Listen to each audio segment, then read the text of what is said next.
கர்த்தருடைய பரிசுத்த நாமத்திற்கு மகிமை உண்டாவதாக. தேவன் கொடுத்த நல்ல நாளுக்காக கர்த்தருக்கு நன்றிகளை செலுத்தலாம். இந்த நாளில் கூட ஒரு வசனத்தை நீங்கள் முன்னோடியாக நான் வாசிக்கும்படி கேட்கிறேன். நம்ம தொடர்ந்து அதனுடைய காரியத்தை நம்ம தியானிக்கலாம். யாக்கோபு எழுதின நிருபம் 4ஆம் அதிகாரம். யாக்கோபு எழுதின நிருபம் 4ஆம் அதிகாரம் 5வது வசனமும் 6வது வசனமும் வாசிங்க. யாக்கோபுல 4, 5, 6.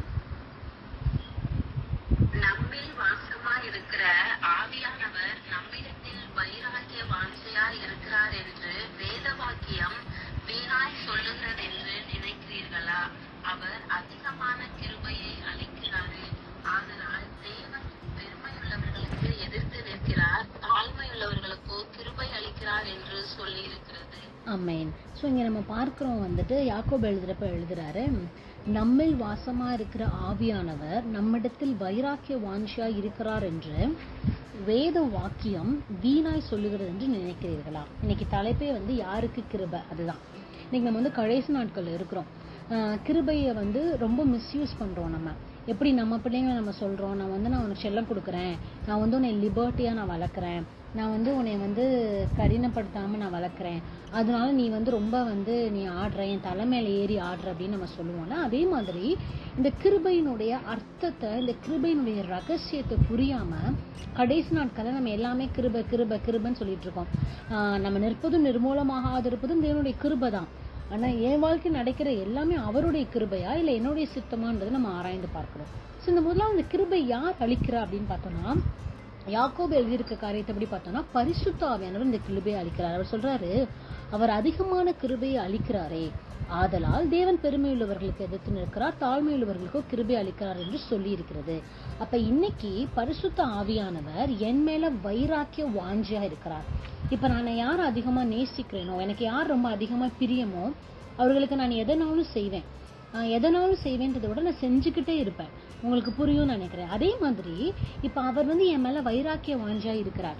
யாரு? பரிசுத்த ஆவியானவர். எனக்கு என்னுடைய ஆவிக்குரிய மனுஷன், என்னுடைய காரியம் எல்லாவற்றிலும் அவர் வைராக்கிய வாஞ்சியா இருக்கிறதுனால அவர் எனக்காக எதை அது வெளிப்படுத்துறாருன்னா, அதிகமான கிருபை என் மேல அளிக்கிறார். அப்ப இன்னைக்கு எல்லாருமே நம்ம கிருபை இருக்குன்னு சொல்ல முடியாது. யாருக்கு கிருபை இருக்கா அதை தெளிவா சொல்லி கொடுக்கிறாரு. பெருமையுள்ளவர்களுக்கு எதிர்த்து நிற்கிறார், தாழ்மையுள்ளவர்களுக்கும் கிருபை அளிக்கிறார். அப்ப இன்னைக்கு நான் தாழ்மையா இருந்தாலும் பெற்றுக்கொள்ள முடியும். அதாவது என்னதான் பஃபே, இப்ப பஃபேன்னு வந்திருக்குல்ல, பஃபே சிஸ்டம். என்னதான் பஃபேல எல்லா சாப்பாடும் இருந்தாலும் நான் எதை சாப்பிட்றேன்றதானே எனக்கு ரொம்ப முக்கியம். கிருபை புதிய ஏற்பாட்டுல பரிசுத்த ஆவியானவர் கொடுத்தாலும் அது எனக்கு இருக்கான்றதான் ரொம்ப ரொம்ப முக்கியம். அப்ப யார் இந்த கிருபையை பெற்றுக்கொள்ள முடியும் அப்படின்னா, வேதத்தின்படி பார்த்தோம்னா தாழ்மையுள்ளவர்கள் அந்த கிருபையை பெற்றுக்கொள்ள முடியும். அப்ப இதை கொடுக்கறது யாருன்னு பார்த்தா, யாக்கோபு எழுதுறாரு பரிசுத்த ஆவியானவர். ஏன்னா பரிசுத்த ஆவியானவர் என் மேல வைராக்கிய வாஞ்சியாய் அதிகமான கிருபை எனக்கு கொடுக்கிறார். யாருக்கு கொடுக்கிறார்? தாழ்மையுள்ளவர்களுக்கு கொடுக்கிறார். அப்ப நான் எப்படிப்பட்டவளா இருக்கணும் அப்படின்னா, எபேசியர் 4:30 படி, எபேசியருக்கு எழுதின நிருபம் 4ஆம் அதிகாரம் 30வது வசனம் எடுத்துட்டீங்கன்னா வாசிங்க. எபேசியர் 4:30 படி பார்த்தோம் அப்படின்னா, அன்றியும் நீங்கள் மீட்கப்படும் நாளுக்கென்று முத்திரையாக பெற்ற தேவனுடைய பரிசுத்த ஆவியை துக்கப்படுத்தாதிருங்கள். அப்போ இன்னைக்கு புதிய ஏற்பாட்டுல எனக்கு ஒரு சீல், எனக்கு ஒரு முத்திரை என்ன அப்படின்னா பரிசுத்த ஆவியானவர் தான். அப்ப நான் பரிசுத்த ஆவியானவரை பெற்றிருக்கிறேன்னா அவரை துக்கப்படுத்தாம இருக்கணும். எப்படி துக்கப்படுத்தினாலும் அவர் என்னை விட்டு போயிடுவாரு. அவர் போயிட்டாருன்னா நான் தாழ்மையா இருக்க முடியாது. தாழ்மை இல்லைன்னா எனக்கு கிருபை கிடைக்காது. என் மேல அவர் வைராக்கிய வாஞ்சியா இருக்க மாட்டார். நான் ஆவியை இழந்து விடுவேன். இது ஒரு reverse vice versa process. So அவர் என் மேல வைராக்கிய வாஞ்சியா இருக்கிறார் பரிசுத்த ஆவியானவர். அதனால அதிகமான கிருபை எனக்கு கொடுக்கிறார், நான் தாழ்மையுள்ளவளா இருந்தார். அப்ப இந்த தாழ்மை அப்படின்றது என்ன அப்படின்னா, தேவனுக்கு ரொம்ப பிரியமான ஒரு விஷயம். ஏன் அப்படின்னா கிறிஸ்து அப்படிதான் இருந்தாரு. அதுதான் அவர் நம்ம கிட்ட எதிர்பார்க்கிறாரு. நான் எப்படி பிதாவை பின்பற்றினோ, நான் எப்படி உலகத்துல இருந்தேனோ அதே போல நீங்களும் இருங்க. என் சிலுவை எடுத்துக்கொண்டு என் பின்னாடி வாங்கன்னு சொல்றாரு. அப்ப அவ்வளோ பெரிய தேவன் தம்மை தாழ்த்தவர் வல்லமை உள்ளவரா இருந்தார்னா நாம் எம்மாத்திரோம். நீங்க யாக்கோபிலே ஒரு வசனத்தை வாசிச்சுட்டு நம்ம கிறிஸ்துவனுடைய தாழ்மையை நம்ம பார்க்கலாம். நீங்க வாசிங்களேன், 7, 8, 9, 10 துரிதமா வாசிங்கக்கா. யாக்கோபு 4ஆம் அதிகாரம் 7, 8, 9, 10. ஆகையால் தேவனுக்கு கீழ்ப்படிந்திருங்கள், பிசாசுக்கு எதிர்த்து நில்லுங்கள், அப்பொழுது அவன் உங்களை விட்டு ஓடி போவான். தேவனிடத்தில் சேருங்கள், அப்பொழுது அவர் உங்களிடத்தில் சேருவார். பாவிகளே, உங்கள் கைகளை சுத்திகரியுங்கள், இருமனம் உள்ளவர்களே உங்கள் இருதயங்களை பரிசுத்தமாக்குங்கள். நீங்கள் துயரப்பட்டு துக்கித்து அழுங்கள், உங்கள் நகைப்பு துக்கிப்ப முன்பாகவும் உங்கள் சந்தோஷம் சஞ்சலமாகவும் மாறக்கடவது. கர்த்தருக்கு முன்பாக தாழ்மைப்படுங்கள், அப்பொழுது அவர் உங்களை உயர்த்துவார். அப்போ இவ்வளோ விஷயம் நான் செய்யணும். நான் என்னை தாழ்த்துறேன் அப்படின்னு சொல்லிட்டு, ஃபார் எக்ஸாம்பிள் நான் நினைச்சா நான் கால் மேல கால் போட்டு ஒரு பெரிய ரோலிங் சேர்ல நான் உட்காரலாம். இல்ல நான் கீழே அப்படியே அடிப்படைஞ்சு உட்கார்றேன். வெளிப்பிரகாரமான தாழ்மை மட்டும் கிடையாது, மனதார ஒரு தாழ்மை ரொம்ப முக்கியம். அப்ப ஆரம்பமும் எப்படி ஆரம்பிக்கிறார்னா, தாழ்மையுள்ளவர்களுக்கு கிருபை அளிக்கிறார். முடிவு எப்படி முடிக்கிறார்னா, கர்த்தருக்கு முன்பாக தாழ்மைப்படுங்கள், அப்பொழுது அவர் உங்களை உயர்த்துவார். அப்ப நீங்க என்ன பண்ணணும்னா, தேவனுக்கு கீழ்ப்படிங்க. அப்ப பிசாசு உங்களை விட்டு ஓடி போவான். தேவனுக்கு பிரியமில்லாத கிரியைகள் நீங்க செய்யாதீங்க, ஒருவரை மன்னிங்க, ஒருவர் மேல அன்பு செலுத்துங்கன்னு சொல்லி நிறைய காரியங்கள் எழுதுறாரு. அப்போ இந்த தாழ்மை நமக்கு வேணும். இன்னைக்கு மூடத்தனமா பிளைண்டா எல்லாரும் சொல்றாங்கன்னு சொல்லி நம்மளும் சொல்லிட்டு இருக்கிற விஷயம் கிடையாது கிருபன்றது. எப்படி வழக்க சொல்ல அநேக பிள்ளைகள் இருக்கு. இப்ப கெட்டகுமாரன் சொல்லி பழகிட்டோம். வேதத்துல கெட்டகுமாரன்ற வார்த்தையே கிடையாது. அதே மாதிரி நல்ல சமாரியன் சொல்லி பழகிட்டோம். வேதத்துல நல்ல சமாரியன் வார்த்தை கிடையாது, சமாரியன் தான் இருக்கு.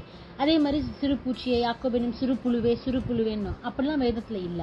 அப்போ அதே மாதிரி இன்னைக்கு என் மேல கிருபை இருக்கு, என் மேல கிருபை இருக்குன்னு நம்ம சொல்லி பழகிட்டோம். நான் தாழ்மையுள்ளவளா இருந்தால் மாத்திரம்தான் பரிசுத்த ஆவியானவர் என் கூட இருப்பாரு. அவரை துக்கப்படுத்தினா அவர் என்னை விட்டு போயிடுவாரு. அப்புறம் எப்படி அவர் என் மேல வைராக்கிய வாஞ்சியா இருப்பாரு? அப்புறம் எப்படி நான் கிருபையை பெற்றுக்கொள்ள முடியும்? அப்ப இறுதி வரைக்கும், என்னுடைய பிறப்பிலிருந்து நான் மரணத்தை ருசி பார்க்கிற வரைக்கும், இல்லைன்னா வருகையை நான் ருசி பார்க்கிற வரைக்கும், நான் தாழ்மையுள்ளவளா இருந்தால் மாத்திரம்தான் நான் கர்த்தருக்கு முன்பாக பலப்பட முடியும். நீங்க கர்த்தருக்கு முன்பாக தாழ்மைப்படுங்க, அவர் உன்னை உயர்த்துவான்னு சொல்றாரு. இதற்கு பெஸ்ட் எக்ஸாம்பிள் என்னன்னா பிலிப்பியர் தான். பவுல் பிலிப்பியருக்கு எழுதுறப்போ அழகா எழுதுறாரு, கிறிஸ்து எப்படியாக இருந்தார் அப்படின்னு சொல்லி. நம்ம அநேக தடவை தியானிச்சிருக்கிறோம், ஆனாலும் வசனம் நமக்கு ஊழியம் செய்யுது. நீங்க வாசிங்க, பிலிப்பியருக்கு எழுதின நிருபம் 2ஆம் அதிகாரம், பிலிப்பியருக்கு எழுதின நிருபம் 2ஆம் அதிகாரம் 3வது வசனம் வாசிங்கக்கா. 3வது வசனம். ஒன்றையும் வாதினாலாவது வீண் பெருமையினாலாவது செய்யாமல் மனத்தாழ்மையினாலே ஒருவரை ஒருவர் தங்களிலும் மேன்மையானவர்களாக எண்ண கடவீர்கள். அப்ப என்ன சொல்றாரு? வீண் பெருமை, வீண் பாத, வீண் சண்டை இதெல்லாம் எதுவும் வேண்டாம். மனத்தாழ்மையினாலே ஒருவரை ஒருவர் தங்களிலும் மேன்மையுள்ளவர்களாக எண்ணுங்கள். இன்னைக்கு நம்ம உலகத்துல ஏன் தாழ்மை இல்ல உலகத்தானுக்கு அப்படின்னு பாத்தீங்க அப்படின்னா, அவன் ஒரு சில கேட்டகரி வச்சிருக்கான். இன்னும் அழகா சொல்லணும்னா கிரைட்டீரியா வச்சிருக்கான். இப்ப என்னை விட அவன் அதிகமா படிச்சிருந்தான் அப்படின்னா நான் அவனுக்கு அற்பமாய் தெரிவேன். என்னை விட அவன் அதிகமா சம்பாதிச்சானா நான் அற்பமாய் தெரிவேன். என்னை விட அவன் வீடு சொத்து காரு பங்களான்னு வச்சிருந்தானா நான் அற்பமாய் தெரிவேன். ஆனா இவர் என்ன தெரியுமா சொல்றாரு வேதத்தின்படி?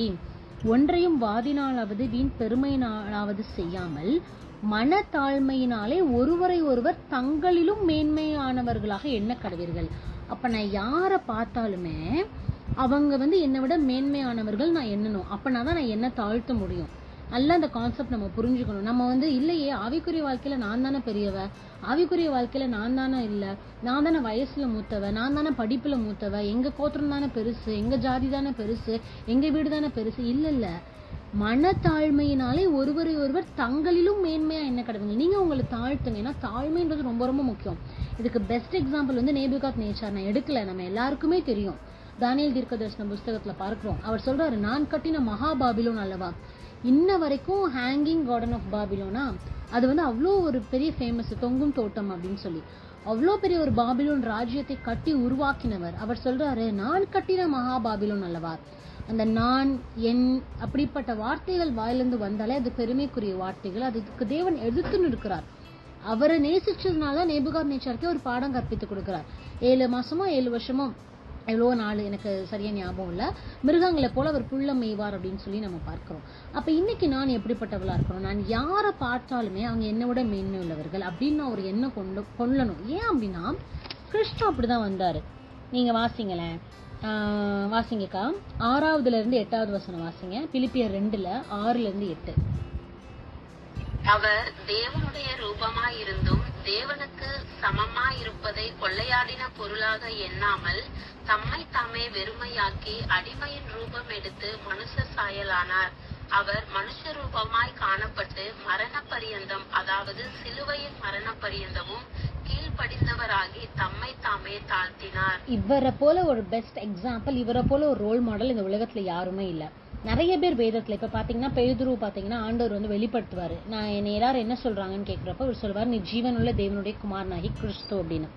ஆண்டவர் சொல்வாரு, இது பிதாவை உனக்கு வெளிப்படுத்தினார் அப்படின்னு சொன்ன உடனே இவருக்கு ஒரு மாதிரி ஆயிடும். உடனே சத்ரு புகுந்து இவர் ஆக்சுவலா கரெக்டா சொல்லியிருந்தார் அப்படின்ற ஞானம் இருந்துச்சுன்னா கிறிஸ்துனாலே பாடுபட வேணும், மறிக்கணும்ன்ற தெரிஞ்சிருக்கும். கிறிஸ்துன்னு சொல்லிட்டாரு, ஆனா நீங்க பாடுபட்டு மறிக்கிறத நான் அலோ பண்ண மாட்டேன்னா ஆண்டவர் அப்பாலே போ சாத்தானேன்னு சொல்லிட்டாரு. ஏன் அப்போஸ்தலனாகிய பவுலுக்கே ஆண்டவர் சொல்றாரு, நீ உன்னை உயர்த்தாதபடிக்கு உனக்கு மாம்சத்திலே ஒரு முள் கொடுக்கப்பட்டதுன்னு சொல்றாரு. அதை என்னை கொட்டும் சாத்தானுடைய தூதனா இருக்குன்னு சொல்றாரு. பவுல் எத்தனையோ தடவை ஜெபிக்கிறாராம், அதை என்னை விட்டு நீங்கும்படி செய்யுங்க. ஏதோ ஒரு பலவீனம் நமக்கு என்னன்னு தெரியல. ஆண்டவர் சொல்றாருலாம், வேண்டாம் அது இருக்கட்டும், உன் பலவீனத்துல என்னுடைய பலன் பூர்ணமாய் விளங்கும். நீ உன்னை மேன்மை பாராட்டாதபடிக்கு. அதனாலதான் பவுல் அநேக நிருபத்துல என்ன தெரியுமா எழுதியிருப்பாரு, மேன்மை பாராட்ட எனக்கு இடம் எங்க இருக்கு, மேன்மை பாராட்டத்தில் எனக்கு தூரமா இருப்பதாக. நான் மேன்மை பாராட்டுவேன் என்றால் என்னுடைய பலவீனத்தை குறித்து நான் மேன்மை பாராட்டுவேன். ஏன்னா என்னுடைய பலவீனத்துல அவருடைய பலன் பூர்ணமா இருக்குன்னு சொல்வாரு. அப்ப மேன்மை பாராட்ட, பெருமையை பேச நமக்கு எந்த ஒரு காரியமும் இல்ல. இன்னைக்கு ஒண்ணு இல்லாம ஒரு படிப்பை படிச்சுட்டு, ஒரு வேலைக்கு போய்கிட்டு, ஒரு 4 சம்பாத்தியம் பண்ணிட்டு, ஒரு வீடை கட்டிக்கிட்டு, ஒரு காரை வச்சுக்கிட்டு நம்ம பண்ற விஷயங்கள் தேவனுக்கு எதிர்த்து நிற்கிற ஒரு சூழ்நிலை. அவர் சொல்றாரு, பெருமையுள்ளவர்களுக்கு அவர் எதிர்த்து நிற்கிறாராம். அவரோட எதிர்த்து நிற்க முடியுமா நம்மளால? அவரோட சமமா போறதுக்கே நமக்கு இவ்வளவு பாடங்கள் இருக்குன்னா, அவருக்கு அப்போசிங்கா அவருக்கு நிக்கிறது யாருன்னா சத்ரு. ஏன்னா அவன் பெருமையினாலதான் அவன் கீழே விழுந்தான்னு சொல்லி நம்ம பார்க்கிறோம், தன்னை பெருமைப்படுத்தி கொள்ளணுன்றதுக்காக. அப்ப அதாவது இன்டைரக்டா என்ன சொல்றாருன்னா, உனக்கு தாழ்மை இல்லாம பெருமை இருந்துச்சுன்னா நீ சத்ருவிடத்துல போவ. ஏன்னா லூசிஃபர் அப்படிதான் இருந்தான், அவரை விட பெருமையா வரணும், அவரை விட உயர்ந்து வரணும்னு. அப்ப இன்னைக்கு நம்ம யாரை போல இருக்கோம்னா கிறிஸ்துவை போல இருக்கிறோம். அவர் சொல்றாரு, அவர் தேவனுடைய ரூபமா இருந்தோம். இன்னைக்கு நம்மளே தேவ சாயலாக நம்ம படைத்திருக்கிறார். ஆனா அவர் வந்து எக்ஸாக்ட் பிதாவுக்கு ஒரு பாத்திரம் வந்திருக்கிறாரு. தேவனுடைய ரூபமா இருந்து தேவனுக்கு சமமா இருக்கிறாரு. பிதா என்னென்னலாம் பூமியில செஞ்சாரோ அதெல்லாம் கிறிஸ்து செஞ்சாரு. அவர் எப்படி மண்ணினால மனுஷனை உண்டாக்கினாரோ இவர் மண்ணினால சுவாசத்துல உண்டாக்கினாரு. அவர் எப்படி ஊதினாரோ இவர் ஊதினார் நம்ம பார்க்கிறோம். அவர் எப்படி விரல்ல எழுதினாரோ இவர் விரல்ல எழுதினார் நம்ம பார்க்கிறோம். இதெல்லாம் நம்ம நிறைய படிக்கிறோம் கிளாஸ்ல. அப்ப இவர் எப்படி செஞ்சாரோ, அவருக்கு எப்படி பாவத்தை மன்னிக்க அதிகாரம் இருக்கோ மனுஷகுமாரனுக்கும் பாவத்தை மன்னிக்க அதிகாரம் இருக்குன்னு சொல்றாரு. அப்போ பிதா செஞ்ச எல்லாத்தையும் கிறிஸ்து செய்யறாரு, சமமா இருக்கிறாரு. ஆனா தன்னை தாழ்த்துறாரு. அவர் சொல்றாரு, தேவனுக்கு சமமா இருப்பதை கொள்ளையாடின பொருளாக எண்ணல. நான் தேவனுக்கு சமமா இருக்கிறேன், ஏன்னா எனக்கு அதிகாரம் கொடுக்கப்பட்டிருக்கு.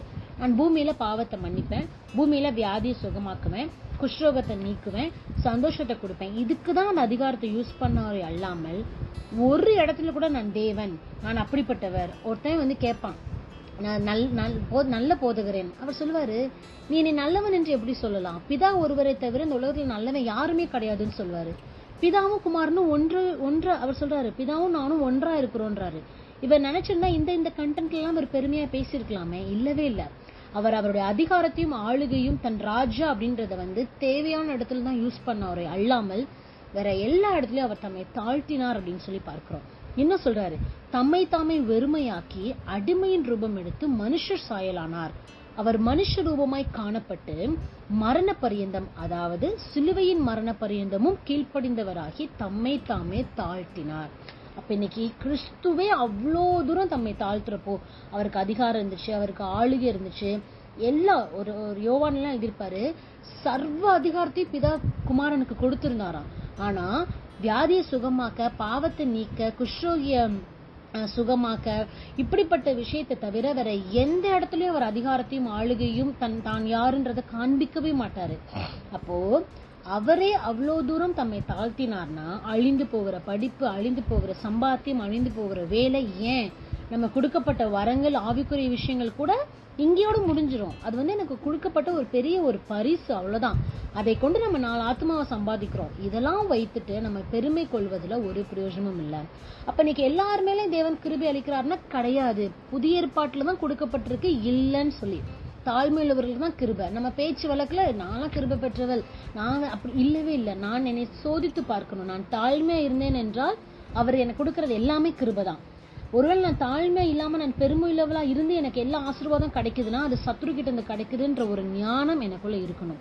அப்ப கிறிஸ்துவை போல நம்ம என்ன பண்ணணும், தாழ்த்தணும். ஏன் தாழ்த்தணும் அப்படின்னா நமக்கு ஒரு உயர்வு இருக்கு.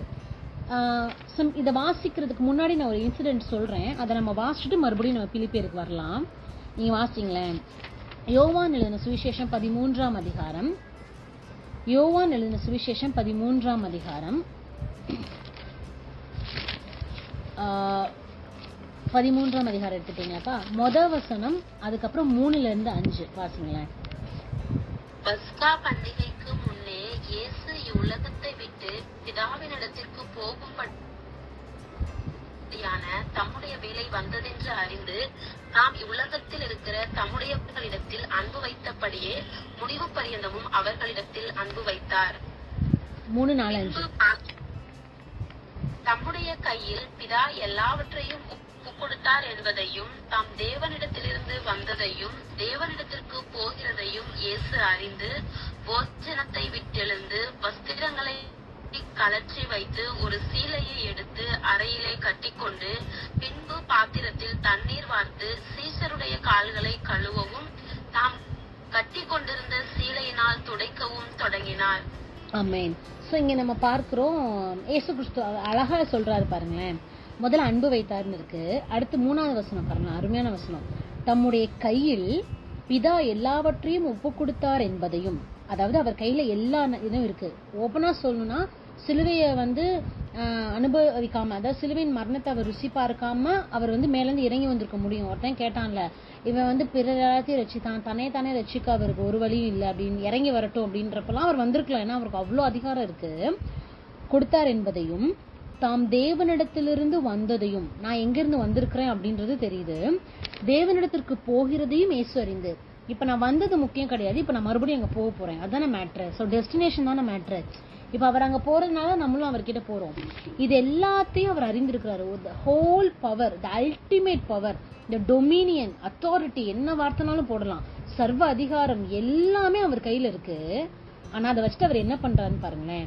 போஜனத்தை விட்டு எழுந்து வஸ்திரங்களை கலற்றி வைத்து ஒரு சீலையை எடுத்து அறையிலே கட்டிக்கொண்டு பின்பு பாத்திரத்திலே தண்ணீர் வாய்த்து சீஷருடைய கால்களை கழுவவும் தன் கட்டிக்கொண்டிருந்த சீலையினாலே துடைக்கவும் தொடங்கினார். எவ்வளவு பெரிய ஒரு விஷயம். இன்னைக்கு ஒண்ணுமே இல்ல, அவ்வளோ பெரிய ஒரு பதவியில இருக்கிறோம், அவ்வளோ பெரிய ஒரு பஸ்ல வர சொல்லுங்க வரமாட்டாங்க. இன்னைக்கு கார்ல போறவங்க சைக்கிள்ல போக சொல்லுங்க போக மாட்டாங்க, நடந்து போக சொல்லுங்க போக மாட்டாங்க, ஒரு லோக்கலா ரோட்டு கடையில உட்காந்து சாப்பிட சொல்லுங்க சாப்பிட மாட்டாங்க. கேட்டா என்ன தெரியுமா சொல்லுவாங்க, எனக்குன்னு ஒரு டிக்னிட்டி இருக்கு, எனக்குன்னு ஒரு சுயமரியாதை இருக்கு, எனக்குன்னு ஒரு ஸ்டேட்டஸ் இருக்கு, எனக்குன்னு ஒரு அந்தஸ்து இருக்கு. எல்லாவற்றையும் துறந்து தம்மை தாமே தாழ்த்தினார். இதுக்கு பின்னாடி நிச்சயமா ஒரு ஆவிக்குரிய அர்த்தம் இருக்கு. நான் இன்னைக்கு அதை பத்தி எடுக்க விரும்பல. ஏன் அவர் கால்களை கழுவினார், அவங்க கேட்கிற கேள்விக்கெல்லாம் அவர் பதில் சொல்வார். ஆனா ஒரு ரோல் மாடல் வைக்கிறாரு பாருங்களேன். வாசிங்கக்கா, அதே அதிகாரத்துல 12-15 வரை வாசிங்கக்கா துரிதமா. அவர்களுடைய கால்களை அவர் கழுவின பின்பு தம்முடைய வஸ்திரங்களை தரித்துக் கொண்டு திரும்ப உட்கார்ந்து அவர்களை நோக்கி, நான் உங்களுக்கு செய்ததை அறிந்திருக்கிறீர்களா? நீங்கள் என்னை போதகர் என்றும் ஆண்டவர் என்றும் சொல்லுகிறீர்கள். நீங்கள் சொல்லுகிறது சரியே, நான் அவர்தான், ஆண்டவரும் போதகரும் ஆகிய நானே உங்கள் கால்களை கழுவினதுண்டானால் நீங்களும் ஒருவருடைய கால்களை ஒருவர் கழுவ கடவீர்கள். நான் உங்களுக்கு செய்தது போல நீங்களும் செய்யும்படி உங்களுக்கு மாதிரியை காண்பித்தேன். ஆமென். சோ நிச்சயமாக இந்த சம்பவத்துக்கு பின்னாடி ஒரு ஆவிக்குரிய அர்த்தம் இருக்கு. ஆனா பிராக்டிக்கலா நம்ம எடுக்கணும்னா அவர் கிளியரா சொல்றாரு, நான் உங்க போதகர் தானே, என்ன நீங்க ஆண்டவர்னு சொல்றீங்களா, நான் தானே குமாரனாகிய கிறிஸ்து, நான் தானே ஆளுகை செய்ய போறேன், நான் தானே உயிர்த்தெழுந்து நியாயஸ்தானத்துல போய் உட்கார போறேன், எல்லாம் இருக்கு. நானே உங்களுடைய கால்களை கழுவினீங்களா, நீங்க அப்ப ஒருவர் நீங்க கால்களை கழுவுங்க அப்படின்னு சொல்லி, நான் உங்களுக்கு செய்தது போல நீங்களும் செய்யும்படி உங்களுக்கு மாதிரியை காண்பித்தேன். இன்னமும் நம்ம யாரையும் நியாய தீர்க்க முடியாது. இன்னமும் ஒரு சில சபைகள்ல, ஒரு சில நாடுகள்ல, ஒரு சில ஸ்டேட்ல இந்த பாதத்தை கழுவுற ஒரு ப்ரொசீஜரை அவங்க வச்சிருக்கிறாங்க. இது நம்ம இவங்க மாம்சத்துல செய்யறாங்க, இதெல்லாம் நமக்கு தேவையில்லைன்னு பேசுறதுக்கு நம்ம இல்ல. நான் சொல்றேன், அவங்க ஒருவேளை வெளியே கழுவிட்டு உள்ள எப்படி இருக்கிறாங்கன்றது நமக்கு தெரியல, அது வேற விஷயம். ஆனா அதை அவங்க செய்யறாங்க. இன்னைக்கு நம்ம அதுக்காக ஒருத்தவங்களுடைய கால்களை போய் கழுவணும்னு இல்லை, நான் எப்படி இருக்கிறேன் அதுதான் ரொம்ப ரொம்ப முக்கியம். ஒருத்தவங்களுடைய தோற்றம் முதலாவது அதை காண்பிக்கணும். இப்ப கிறிஸ்து பாத்தீங்கன்னா நிறைய இடத்துல பாத்தீங்கன்னா மலை பிரசங்கத்துல உட்கார்ந்துதான் பிரசங்கிப்பாரு. உட்கார்ந்து பிரசங்கிக்கிறதுடைய அர்த்தம் என்னன்னா ராஜான்றது அர்த்தம். அதை காண்பிக்கிறாரு பாருங்களேன், இன்டைரக்டா காண்பிப்பாரு. அதே மாதிரி சிலுவையில ஒருத்தவர் கேட்பாரு, நீர் யூதருடைய ராஜாவா எனக்கு சொல்லுங்க, ஆம் நீ சொல்லுகிறபடிதான் அப்படின்வாரு. அதுல ஒரு டொமினியன் இருக்கு. அதே மாதிரி பாத்தீங்க அப்படின்னா நிறைய இடங்கள்ல அந்த இவங்க தேவாலயத்துல இவங்க புறா இதெல்லாம் வித்துட்டு இருப்பாங்க. தேவனுக்கு பயங்கரமா கோவம் வரும். ஆண்டவருக்கு அடிச்சு நொறுக்கிட்டு சொல்வாரு, என்னுடைய ஆலயத்தை நீங்க என்ன கல்லர் குகை ஆக்குறீங்களான்னு. அங்க அவருடைய பவரை காமிக்கிறாரு. இந்த மாதிரி தேவையான இடத்தை தவிர மற்ற எல்லா இடத்துலயும் தம்மை தாழ்த்தினார். அவரை பாக்குறப்பே பாத்தீங்கன்னா ஒரு தாழ்மையான ஒரு ரூபம் தான் இருந்துச்சான். அவருடைய இன்னொரு முகத்தை அவங்க யாருமே பார்க்கல ஆக்சுவலா. அதனாலதான் வெளிப்படுத்தின விசேஷத்தை தெளிவா எழுதியிருக்கிறாரு யோவான். குமாரன் கோபம் கொள்ளாமலும் வழியிலே நீங்கள் அழியாமலும் அவருக்கு அவருடைய விஷயத்துக்கு நீங்க வாசிங்கக்கா. வெளிப்படுத்தின விசேஷம் 6:16 வாசிங்க. வெளிப்படுத்தின விசேஷம் 6:16. பர்வதங்களையும் கண்மலைகளையும் நோக்கி, நீங்கள் எங்கள் மேல் விழுந்து சிங்காசனத்தின் மேல் வீற்றிருக்கிறவருடைய முகத்திற்கும் ஆட்டுக்குட்டியானவருடைய கோபத்திற்கும் எங்களை மறைத்துக் கொள்ளுங்கள். நான் சொன்ன வசனம் சங்கீதம் 2:12. அதுல இதேதான் இருக்கும். குமாரன் கோபம் கொள்ளாமலும் நீங்கள் வழியிலே அழியாமலும் இருக்கும்படிக்கு அவரை முத்தம் செய்யுங்கள். கொஞ்ச காலத்துல அவருடைய கோபம் பற்றி எரியும். அவரை அண்டிக் கொள்ளுகிற யாவரும் பாக்கியவான்கள். சங்கீதக்காரன் அப்ப எழுதியிருக்கிறாரு, யோவான் இப்ப எழுதியிருக்கிறாரு. வாசிச்சோம்ல நம்ம.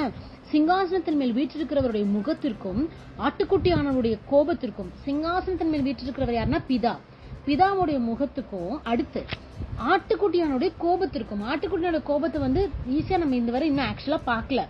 மேபி அந்நாட்கள் அவர் தூக்கி எறிகிறப்போ ஆலயத்துல அந்த மாதிரி விஷயங்கள் பார்த்திருக்கிறாங்க. அவருடைய ஒரிஜினல் கோபம் அப்பதான் இருக்கும். எங்களை மறைத்து கொள்ளுங்கன்னு சொல்லுவாங்களாம். அப்போ அவருக்கு அவ்வளோ பெரிய ஒரு ஃபேஸ் இருக்கு. ஏன்னா அவர் வர்றப்ப மறுபடியும் குழந்தை மாதிரிலாம் வரமாட்டாரு. நியாயஸ்தானம் பண்ணத்துல நியாயாதிபதியாய் சிங்காசனத்துல வீற்றிருக்கிறவராய் யூத ராஜ சிங்கமாய் கம்பீரத்தோட மகிமையோட வருவாரு. அப்படிப்பட்ட ஒரு முகத்தை அவர் பூமியில காமிக்கவே இல்லை. ஏன்னா அவருடைய அழைப்பு அப்படிப்பட்டது. அவ்வளவு அழகா யோவான்ல சொல்றாரு. திருப்பி சொல்வாரு, நான் உங்களுக்கு சொல்றேன், ஊழியக்காரனா இருக்கிறவன் எஜமான்ல பெரியவன் அல்ல, அனுப்பப்பட்டவன் அனுப்பினவனும் பெரியவன் அல்ல, அதனால நீங்க உங்களை தாழ்த்துங்கன்னு சொல்வாரு. இதனாலதான் இவ்வளவு தூரம் அவர் தாழ்த்தினார்ல. இவருக்கு கிடைத்த காரியம் என்னன்னா, பிலிப்பியர் 2ஆம் அதிகாரம். மறுபடியும் வாங்க, பிலிப்பியர் 2ஆம் அதிகாரம். தேவன் அவரை எவ்வளவா உயர்த்தினா நம்ம வாசிக்கலாம். 9, 10, 11 வாசிங்கக்கா. பிலிப்பியர் 2ல 9, 10, 11. ஆதலால் தேவன் எல்லாவற்றிற்கும் மேலாக அவரை உயர்த்தி இயேசுவின் நாமத்தில் வானோர் பூதலத்தோர் பூமியின் கீழானோருடைய முழங்கால் யாவும் முடங்கும்படிக்கும் பிதாவாகிய தேவனுக்கு மகிமையாக இயேசு கிறிஸ்து கர்த்தர் என்று நாவுகள் யாவும் அறிக்கை பண்ணும்படிக்கும் எல்லா நாமத்திற்கும் மேலான நாமத்தை அவருக்கு தந்தருளினார். ஆமென். தேவன் தாமே எல்லாவற்றிற்கும் மேலாக அவர் உயர்த்தி வானோர் பூதலத்தோர் எல்லாரும் முழங்கால் யாவும் முடங்கும்படி நாவுகள் யாவும் அறிக்கை செய்யும்படி அவ்வளோ பெரிய ஒரு ஸ்தானத்தை கொடுத்திருக்காரு. இன்னைக்கு ஆக்சுவலா நமக்கு அப்படிப்பட்ட விளைவு, அதாவது பலன் இருக்குன்னா இருக்கு நமக்கு. அதனால சீஷர்களை சொன்னார், நீங்க இப்ப துன்பப்படுங்க, இப்ப நீங்க இதை அனுப்பிங்கன்னா உங்களுக்கு அங்க பரலோகத்துல மிகுதியான பலன் இருக்குன்னு. அப்போ இவ்வளோ பெரிய ஒரு ரோல் மாடல் தம்மை வெளிப்பிரகாரமாவும் சரி.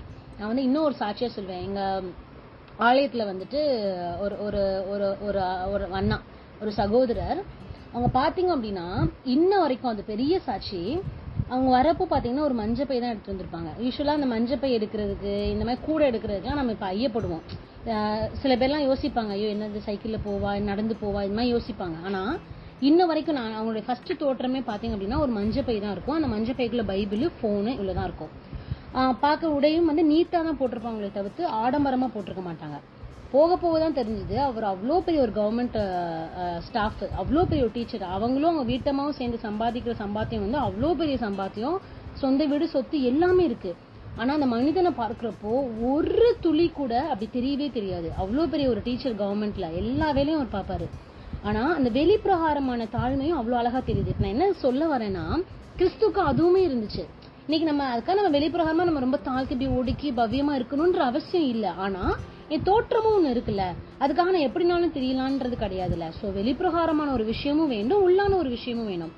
அதுக்கப்புறம் யோசிச்சு பார்த்தா தெரியுது அவங்க அவ்வளவு சம்பாதிக்கிறாங்க, அவ்வளவு பெரிய ஒரு ஆளுன்னு சொல்லி. ஆனா வரப்போ பாத்தீங்கன்னா எளிமையா, ரொம்ப தாழ்மையா அப்படிதான் வருவாங்க பார்க்கிறப்போ. அப்ப இன்னைக்கு நான் எப்படிப்பட்டவளா இருக்கிறேன்? அவ்வளோ பெரிய ஒரு கிறிஸ்துவே தம்மை அவ்வளவு தூரம் தாழ்த்துறார் அப்படின்னா, அதான் யோவான் சொல்லுவாரு, கிரியையினாலும் வார்த்தை, அதாவது வார்த்தையினாலும் மாத்திரம் அல்ல, கிரியையினாலும் நீங்க செய்யுங்கன்னு சொல்லுவாரு. அதே மாதிரிதான் என்னுடைய நடத்தை, வார்த்தை மட்டும் கிடையாது, கிரியையிலையும் நான் மாத்தணும். சோ ரெண்டுமே மாறணும். இன்னைக்கு நிறைய பேர் என்ன பண்ணிடுவோம்னா வெளிப்பிரகாரமா மாத்திரும், உள்ளான புறம் மாறாது. சில பேர் என்ன பண்ணிடுவாங்கன்னா உண்மையிலேயே சோதிச்சு பார்த்தோன்னா உள்ள அவங்க தாழ்மையா இருப்பாங்க, உள்ள நேசிக்கிறவங்களா இருப்பாங்க.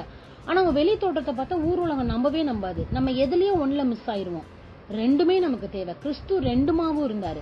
வெளிப்பிரகாரமும் பார்க்க தாழ்மை உள்ளவராதான் இருந்தாரு. அடிமையின் ரூபம் எடுத்து மனுஷ சாயலானான்னு இருக்கு. வெளியும் பார்க்க அப்படிதான் இருக்கிறாரு, உள்ளேயும் அப்படிதான் இருக்கு. இன்னைக்கு ஒருவேளை நான் வெளியே நல்லா இருந்துட்டு உள்ள நல்லா இல்லைனாலும் நான் மாறணும், இல்ல ஒருவேளை உள்ள நான் ஒருவேளை நல்ல நெஞ்சுக்காரியா தான் இருக்கிறேன், ஆனா வெளியே என்னுடைய தோற்றம், என்னுடைய பேச்சு, என்னுடைய நடத்தை, என்னுடைய பார்வை பொல்லாதா இருந்தாலும் நான் மாத்திக்க வேண்டும். ஏன்னா கிறிஸ்து அப்படிதான் இருந்தாரு. தேவனுக்கு பிடித்த ஒரு மனுஷன் இந்த கிருபையை, இந்த ஒரிஜினல் கிருபையை பழைய ஏற்பாட்டுல ருசி பார்த்த 100% ருசி பார்த்த ஒரே ஒரு மனுஷன் யாருன்னா தாவீது தான். இருதயத்துக்கு ஏற்றவன் சொல்றாரு அவரு. நீங்க ஒரு வசனம் வாசிங்களேன், அப்போஸ்தலர் 13ஆம் அதிகாரம், துரிதமா வாசிக்கும்படி கேட்கிறேன். அப்போஸ்தலர் 13ல 21, 22, 23 வாசிங்க. அப்போஸ்தலர் 13ல 21, 22, 23. அது முதல் தங்களுக்கு ஒரு ராஜா வேண்டும் என்று கேட்டுக்கொண்டார்கள். அப்படியே தேவன் பென்யமின் கோத்திரத்தானாகிய கீசுடைய குமாரனான சவுலை 40 வருஷ காலமாய் அவர்களுக்கு கொடுத்தார்.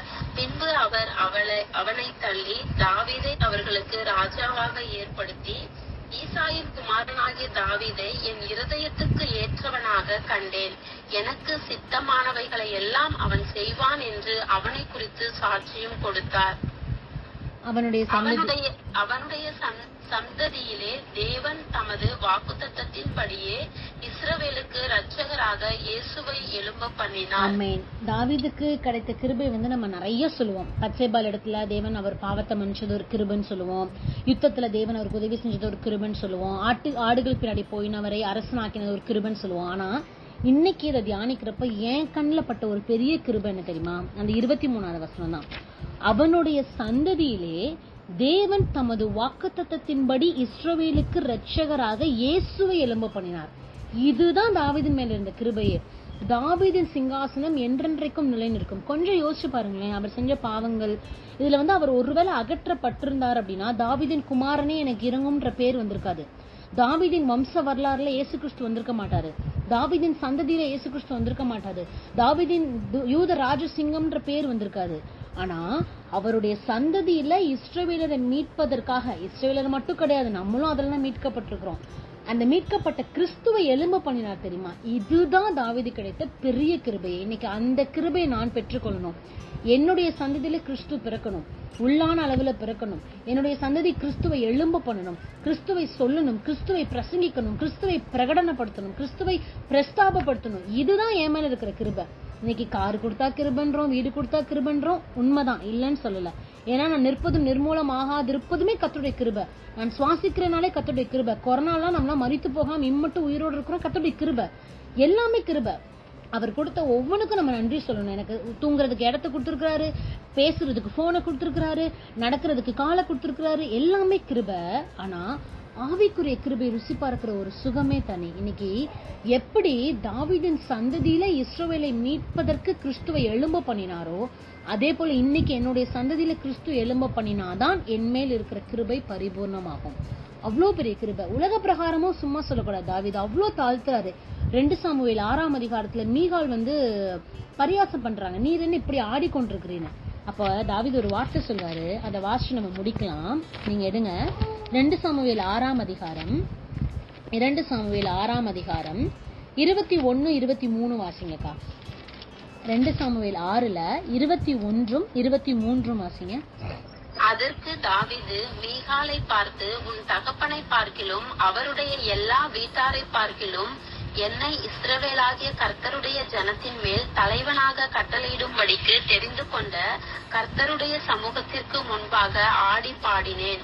அதனால் சவுல் ஆகிய மீகாலுக்கு 22 வாசிங்கா. சாரி, இதை பார்க்கிலும் இன்னும் நான் நீசனும் என் பார்வைக்கு அர்ப்பணமாவேன். அப்படியே நீ சொன்ன பெண்களுக்கு கூட மகிமையாய் விளங்குவேன் என்றார். இவர் சொல்றாரு, போதுக்கா, நீ என்ன இப்படி ஆடி பாடுற கர்த்தருடைய பெட்டி முன்னாடி அப்படி இப்படின்னு சொல்ற. இதுக்கு முன்னாடி ஆவிக்குரிய அர்த்தங்கள் இருக்கு, நமக்கு இது கண்டென்ட் தெரியும். அவர் சொல்றாரு, உன் தகப்பனை பார்க்கலாம். அதாவது சவுல் சமஸ்த இஸ்ரவேல்ல முதல் ராஜா. சவுல போற உயரமுள்ளவர் யாரும் கிடையாது. கழுதைக்கு பின்னாடி போனவரை தேவன் சவுலாய் மாற்றினார். கீசுடைய குமாரன் ரொம்ப பிரபலம் பெற்றவர். அவர் சொல்றாரு, உன் தகப்பனை பார்க்கலாம், அவனுடைய வீட்டார் எல்லாவற்றையும் பார்க்கலாம். சவுளுடைய குமாரர்கள்லாம் யுத்தத்துல வல்லவர்கள், அவங்க எல்லாரையும் பார்க்கலாம். என்னை இஸ்ரவேலாகிய கர்த்தருடைய ஜனத்தின் மேல் தலைவனாக கட்டளையிடும்படிக்கு தெரிந்து கொண்ட கர்த்தருடைய சமூகத்திற்கு முன்பாக ஆடி பாடுறேன். என்னை தெரிந்து கொண்டாருப்பா அவரு. அந்த சமூகம் என்னை வந்து தெரிந்து கொண்டுச்சு. அந்த சமூகம் எனக்கு இவ வேணும்னு என்னை பிரிச்சு எடுத்துச்சு. அந்த சமூகம் புறஜாதியார் மத்தியில இருந்த என்னை இதுதான் பெரிய கிருபையே. இன்னைக்கு நான் கிருபை பெற்றவளா ஏன் தெரியுமா இருக்கிறேன்? கிறிஸ்துவ நான் அறிந்திருக்கிறேன். கிறிஸ்துவுக்காக நான் வாழுகிறேன். கிறிஸ்துவுக்காக என் வாழ்க்கை ஓடுது. அவர் இடத்துல நான் போய் சேரணும்ன்ற ஒரு பிரயாசம் படுறேன் தெரியுமா? இதுதான் கிருபை. இதை விட நீங்க சொல்ற எந்த ஒரு கிருபையுமே கிருபை கிடையாது. எவ்வளவு பேர் இந்த உலகத்துல இருக்காங்க, கோடி கோடியான ஜனங்கள் இருக்கிறாங்க, நம்மளை விட நல்லவங்க இருக்கிறாங்க. சிறு வயதுல இருந்து கீழ்ப்படிந்து தாய் தகப்பனுக்கு உண்மையா இருந்து வேலையில உண்மையா இருந்து எல்லா விஷயத்திலயும் லஞ்சம் வாங்காம விபச்சாரம் செய்யாம வேசித்தனம் பண்ணாம பண விஷயத்துல அன்புல நம்மளை விட உத்தமமா இருக்கிற உலகத்துல இருக்கிற எத்தனையோ பேர் உண்டு. ஆனா இன்னைக்கு என்னை அவர் தேடி வந்தார் தெரியுமா? இதுதான் கிருபை. அவர் சொல்றாரு, என்னை தெரிந்து கொண்ட கர்த்தருடைய சமூகத்துக்கு முன்பாக ஆடி பாடுவேன். ஏன்னா நான் இன்னமும் எப்படி இருக்கிறேன் என் பார்வைக்கு, அவர் சொல்றாரு, என் பார்வைக்கு நான் அர்ப்பணமா தான் இருக்கிறேன், நான் ஈசனுமா தான் இருக்கிறேன். ஆனா அவருடைய பார்வைக்கு நான் வெளியேற பெற்றவளா. இதுதான் கிருபை. எவ்வளவு பெரிய ஒரு விஷயம். அவ்வளோ பெரிய ராஜா தாவீது, டேவிட் த கிங் அப்படின்றது ஹிஸ்டரியில நம்ம படிக்கிறோம். அவ்வளோ பெரிய ஒரு விஷயம் இஸ்ரேலைட்ஸ்க்குன்னு சொல்லி. தாவீதின் நகரம் தாவீதின் கோட்டன் இருக்கு. ஆனா அவர் சொல்றாரு, நான் அற்பமானவன், அவருடைய கிருபை அவருடைய கண் என் மேல பட்டதுனால நான் வெளியேற பெற்றவளா இருக்கிறேன். இன்னொரு இடத்துல சொல்வாரு, அப்படியே பேரலா 7ஆம் அதிகாரம் 8வது வசனம் வாசிங்கக்கா. 8-9 மட்டும் வாசிங்க, முடிக்கலாம். இப்போதும் நீ என் தாசனாகிய தாவீதை நோக்கி, சேனைகளின் கர்த்தர் சொல்லுகிறது என்னவென்றால், நீ இஸ்ரவேல் என்கிற என் ஜனங்களுக்கு அதிபதியா இருக்கும்படி ஆடுகளின் பின்னே நடந்த உன்னை நான் நாட்டு மந்தையை விட்டு எடுத்து நீ போன எவ்விடத்திலும் உன்னோடே இருந்து உன் சத்துருக்களை எல்லாம் உனக்கு முன்பாக நிர்மூலமாக்கி பூமியில் இருக்கிற பெரியோர்களின் நாமத்திற்கு ஒத்த பெரிய நாமத்தை உனக்கு உண்டாக்கினேன். எவ்வளவு பெரிய ஒரு நாமம் அப்படின்னா, தாவீதுடைய நாமம் வந்து எல்லா நாமத்துக்கும் மேலாய் வந்துச்சு. கிறிஸ்துவே வந்து தாவீதின் குமாரனாக தாவீதின் ராஜாவாக அறியப்படுறாரு. அவர் சொல்றாரு, ஆடு பின்னாடி போயிட்டு இருந்த ஒன்ன நான் எடுத்து தலைவன் ஆக்கிக்கிறேன். இதுதான் கிருபை. இன்னைக்கு தேவன் எனக்கு பொருளை கொடுத்திருக்கார், பொண்ணை கொடுத்திருக்கிறார், பெண்ணை கொடுத்திருக்கிறார், எல்லாமே இருக்கு. இதெல்லாம் எனக்கு கிடைக்க வேண்டிய விஷயம். ஆனா என்னை தெரிந்து கொண்டிருக்கார் தெரியுமா? நான் இன்னொன்னு சொல்லுவேன், எப்படி இந்த தாவீதை ராஜாவாக தெரிந்து கொண்டு ஜனங்களுக்கு தலைவனாக ஏற்படுத்தினாரோ, புதிய ஏற்பாட்டின்படி வெளிப்படுத்தின விசேஷம் 1:3 நம்மளும் ராஜாக்களாவும் ஆசாரியராகவும் இருக்கிறோம். இன்னைக்கு நான் அந்த அழைப்பை நான் இறுதி வரை பெற்றுக்கொள்ளணும். தாவீதின் சிங்காசனம் எப்படி இறுதி வரைக்கும் நிலை நின்றதோ, தாவீதின் குமாரனாக கிறிஸ்து வெளிப்பட்டாரோ, கோத்திர தலைவனாக தாவீது அறியப்பட்டாரோ, இன்னைக்கு அதே போல நானும் இருக்கணும். அந்த கிருபை நான் காத்துக்கொள்ளணும்னா என்னுடைய ராஜ்யத்துல நான் ஒரு ராஜாவாகவோ ஒரு ஆசாரியனாகவோ கர்த்தருக்கு முன்பாக என்னை தாழ்த்தினால் மாத்திரமே இப்படிப்பட்ட காரியம் நடக்கும். ஏன்னா தேவன் பெருமை உள்ளவர்களுக்கு எதிர்த்து நிற்கிறார், தாழ்மை உள்ளவர்களுக்கு கிருபை அளிக்கிறார். எனவே இதுவரைக்கும் நம்ம பார்த்ததின்படி என்னுடைய பேச்சு நான் சொல்லக்கூடாது, ஆண்டவரே நான் இருதயத்துல ரொம்ப நல்லவளா தான் இருக்கிறேன், என் நெஞ்சு உங்களுக்கு தான் தெரியும். உண்மைதான். ஏன்னா நம்முடைய இருதயத்தை சோதித்து பார்க்கிறவர் அவர் தான், இருதயத்தின் நினைவுகளை அறிந்திருக்கிறவர் அவர் தான். ஆனா நான் இருதயத்துல என்னதான் நல்லவளா இருந்தாலும் என்னுடைய நடத்தை, என்னுடைய பேச்சு, என்னுடைய காரியங்கள் பொல்லாததா இருந்தா உலகம் என்னை ஏற்றுக்கொள்ளாது. அப்ப நான் உள்ள தாழ்மையா இருந்து வெளியே நான் பெருமையானவங்களை பேசினாலும் தவறு, நான் வெளியே வந்து அப்படியே தாழ்மையா இருந்து அப்படியே பவ்யமா இருந்து அப்படியே அடக்க ஒடுக்கமா இருந்து உள்ள எனக்கு பெருமை இருந்தாலும் தவறு. அப்போ இன்னைக்கு ஆண்டவர்ட்ட ஒப்பு கொடுக்கணும். ஆண்டவரே, அந்த வாசனம் தெரியுமா யாக்கோபுல, இந்த பரிசுத்த ஆவியானவர் என் மேல வைராக்கிய வாஞ்சா இருப்பதனால் அதிகமான கிருபை எனக்கு அளிக்கிறார். யாருக்கு? தாழ்மை உள்ளவர்களுக்கு. எனவே புதிய ஏற்பாட்டுல எல்லாருக்கும் கிருபை இருக்கு, எல்லாமே கிருபை இல்லவே இல்லை. தாழ்மை உள்ளவர்கள் மாத்திரம்தான் கிருபையை பெற்றுக்கொள்ள முடியும். தாவீதை போல எந்த சூழ்நிலையும் தம்மை தாழ்த்தினால் மட்டுமே ராஜ்யம் நிலைத்திருக்கும். இன்னைக்கு நானும் புதிய ஏற்பாட்டின்படி ஒரு ராஜாவாக ஒரு ஆசாரியனா இருக்கிறேன். ஏமல்ல இருக்கிற அந்த கிருபை நானே பரிசுத்த ஆவியானவரை துக்கப்படுத்தி அந்த அளவிட முடியாத கிருபையை நான் தூக்கி போற்றாதபடிக்கு என்னை தாழ்த்த பிலிப்பியர் 2 நீர் எப்படி உம்மை தாழ்த்தினீரோ, அதிகாரத்தையும் ஆளுகையும் ஆவிக்குரிய விஷயத்தை தவிர வேற எதுலையுமே அவர் செலுத்தல.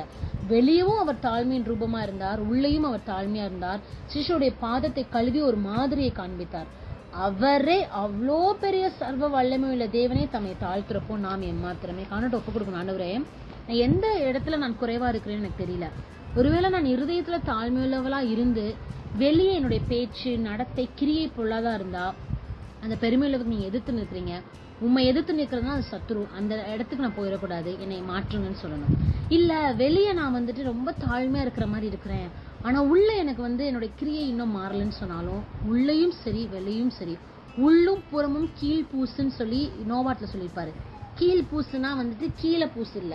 நான் குவிஸ்ல கூட டிஃப்ரெண்டா கேட்டிருந்தேன். கீழ் கீழ் கீழ்னு கேட்டிருந்தேன். 3 ஈல் கேட்டிருந்தேன். உள்ளும் புறமும் நம்ம கீழ் பூசப்பட்டால் ஒழிய நம்ம கத்திரிடத்துல போக முடியாது. ஏன்னா பரலோகம்ன்றது அவ்வளோ ஒரு பரிசுத்தமான ஒரு ஸ்தலம். ஒரு ஆஃபீஸ்க்கு போறோம், ஒரு ஹாஸ்பிட்டலுக்கு போறோம், அதுக்கே அவ்வளோ நீட்டா வாங்க, இந்த ஸ்லிப்பரை போடுங்க, கேப்பை போடுங்க, மாஸ்கை போடுங்க, கிளவுஸை போடுங்கன்றாங்களே. அப்ப அது எவ்வளோ பெரிய ஒரு பரிசுத்த பூமி. அதுக்குள்ள நான் பிரவேசிக்கணும்னா உள்ளும் நான் வந்து பரிசுத்தமாக்கப்படணும். புதிய ஏற்பாடுல என்ன சொல்லி கொடுத்தாங்கன்னா, நீ உள்ள ஆயிட்டேன்னா வெளியே ஆட்டோமேட்டிக்கா ஆயிரும்னாரு. நீ வெளியே ஃபோக்கஸ் பண்ணாத, நீ உள்ள மாறு, வெளியே ஆட்டோமேட்டிக்கா மாறும்னு சொன்னாரு. எனவே உள்ளும் புறமும் கீழ் பூசி நான் ஒரு பேழையாய் புறப்பட தேவரே என்னை ஒப்பு கொடுக்குறேன்னு சொல்லி நம்ம முழுவதுமாய் தாழ்த்துவோம். தாழ்மை உள்ளவர்கள் தான் அந்த கிருபை. அந்த தாழ்மை எனக்கு கற்றுக் கொடுங்க. உண்மை போல தாழ்மையா இருக்க எனக்கு கற்றுக் கொடுங்க. தாவீதை போல எவ்வளோ பெரிய நீர் என்னை உயர்த்தினாலும் உங்களுடைய கிருபை நான் அவமாக்கிடக்கூடாது. கிருபையை ருசி பார்த்த ஒரு மனுஷன் தான் தாவீது. அதே போல நானும் புதிய ஏற்பாட்டு பிள்ளையா இந்த கிருபையை ருசி பார்த்து உண்மையான கிருபையை உலகத்திற்கு எடுத்து செல்லுகிற ஒரு மகனாய் இருக்க நம்மை முழுவதுமாய் தாழ்த்தி ஒப்புக் கொடுப்போம். தேவன் தாமே இந்த வார்த்தைகளை ஆசீர்வதிப்பாராக. கர்த்தருடைய பரிசுத்த நாமத்திற்கே மகிமை உண்டாவதாக. ஆமென், ஆமென்.